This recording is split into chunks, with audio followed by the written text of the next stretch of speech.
All eyes are on Michigan today as state officials decide whether to finally certify the election from hell results. So far, Trump has lost or dropped over 30 court cases and counting in his attempt to change the outcome. And some Republicans are telling him, face the facts, darling, it's over. Take a look. What's happened here is, quite frankly, the conduct of the president's legal team has been a national embarrassment. I voted for him twice, but elections have consequences. And we cannot continue to act as if something happened here that didn't happen. We used to go supervise elections around the world, and we were the most respected, country with respect to elections. And now we're beginning to look like we're a banana republic. It's time for them to stop the nonsense. It just gets more bizarre every single day, and frankly, I'm embarrassed that more people in the party aren't speaking up. I mean, it's crazy. Reporter Carl Bernstein also released the names of 21 Republican senators who have privately voiced their contempt for him. I mean, what is it going to take to get people going? I mean, we can all just get together and sing "The Party's Over." What do you think, Anna? What is it going to take? Look, I don't know what it's going to take, because really it should have happened weeks ago. States are beginning to certify their results. Electors vote in a couple of weeks. But you know, I keep talking about history and how history is going to judge this. There are going to be books written about this. It's going to be studied by school kids in 30 years and 40 years. And yesterday I was watching this. I was watching State of the Union with Jake Tapper. He was interviewing Governor Larry Hogan. We saw a clip of it. And he put a clip of Larry Hogan's father, who was a congressman during the impeachment. And he was the first congressman to break with his party and vote for impeachment. And today, Larry Hogan can stand proud that his father did the right thing and put country over party. And so I asked those Republicans, shaking in cowardice, what are your children going to say when they get confronted by your cowardice in 20 and 30 years? When they get asked, what did your dad do when he was a senator? And the answer is, stay in silence while a madman tried to steal and reverse the elections. History matters, and they are going to go down in shame for this very dark period in American history. Right. Am I crazy? Does it feel a little bit like there's a coup trying to happen? Is that too strong a word, do you think, Sarah? Well, I hope to God there's no coups happening right now, but I 100% agree with Anna right now. What runs through my head is, how do you sleep at night? Because I'm someone that we always say for politicians, they should put the people over their party. I've always put politicians over the party. Although my beliefs tend to lean more left and Democratic, I've always looked for good people. I was a McCain supporter. I was, I love Andrew Yang. I liked Kasich for 1 minute. Like, there were people I saw that seemed to be doing the right thing. And what I can't quite stomach, which is what Anna's addressing, is how do you sleep at night? Because right now, you endorsed a man who his support is vapid and fleeting and is on the way out, and it was never going to be consistent anyway, depending on the day or the moment. Yet you were willing to compromise everything you are as a human. And right now, what I mean by that is, it's not only the political issues. We're in the throes of a global pandemic. This peaceful transfer of power falls on more than just the president and his administration. It falls on everyone in D.C. and everyone in this country. We are hearing that the fact that we're not agreeing, which most of us are, how this election turned out, this could delay the vaccine. We're having hopeful feedback from pharmaceutical companies about what could possibly be here, but if we can't distribute it, it's not going to do its job. And right now we're having problems because we're not seeing many profiles in courage, as Governor Hogan mentioned before. And I guess I just can't help but think about what Anna said.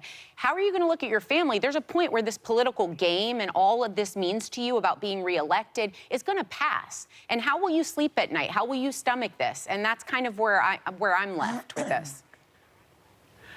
So, I mean, the question remains, again, why don't you think more Republican leaders are speaking out, Joy? What is going on? Well, I was watching Claire McCaskill this morning, and she said something that made sense to me. Mitch McConnell is whispering in the ears of his Republican senators, and he's saying, don't rock the boat right now. They all know he's nuts and that he's acting like a toddler, but they're not going to say it. Don't say anything now, because Trump, the Mad King George, could wave his scepter or his magic wand, and the cult will do what he says. And if you cross Trump, he will tell his cult, don't vote in the Georgia elections, and they will hand the Senate to the Democrats. That makes sense to me. That makes a lot of sense to me, because it's all political. Mitch McConnell knows that Donald is acting in a ridiculous manner. He knows what's going on, and all he cares about is retaining power. This is why Democrats should take the Senate, because then they can change some things around, and maybe they will. But they're frightened of that. Right. And there's so much disinformation coming out about these crazy court cases that he keeps doing and what's happening in Michigan right now. I mean, it feels like they're attempting a coup to me, Sonny. I know everybody doesn't want to hear that, but that's what dictators do when they try to say this election isn't real, this didn't happen, I'm going to change it. So what do you think is happening, Sonny, particularly in Michigan and in Georgia? Well, I have to agree with you on that, Whoopi. It feels very much like what we see in countries where there are dictators. We see these coups. We see these attempts to really to steal elections. And I think that's what we're seeing here. What's interesting about all the legal cases, you're talking about 30-some-odd legal cases. None of them have been successful. None of them. And in fact, in Pennsylvania, in federal court, the judge said this lacks it has no evidence. It lacks merit. You know, they've been sort of tossed out of courtrooms, laughed at, they've been dismissed, yet they continue and continue to do it. I think he would need to be successful, President Trump, in 3 states. There's just no way that that's going to happen. And it involves just so few votes that I think you're right, Whoopi. I think what we're seeing is a president attempting to steal an election, to overturn results, and in addition, disenfranchise voters of color. That seems to be the playbook. And in Michigan, what's fascinating is this weekend, and I know we're running out of time, but this weekend there was a meeting with some Michigan legislators and President Trump, and I think in an attempt, again, to stall the certification of Michigan votes. And then they partied drinking Dom Perignon at Trump Hotel. What the appearance of impropriety that is happening in the Republican Party is disgraceful. It is disgraceful. And Carl Bernstein saying, 22 people are speaking to him privately? Privately means nothing. Privately means nothing, because every person is watching this, not only in this country, but around the world. And I'll stop talking but I want to mention that I have a friend, Wesley, who lives in Japan, and he texted me this over the weekend. I don't know whether to laugh or cry. Just got into an argument with my host father in Japan, who now believes the election was stolen. Someone has built an entire misinformation campaign to delegitimize the election results in the United States. And he attached to his text tons of messages in Japanese. So this is what's happening. It's being disseminated across the world, not only here. It's just despicable.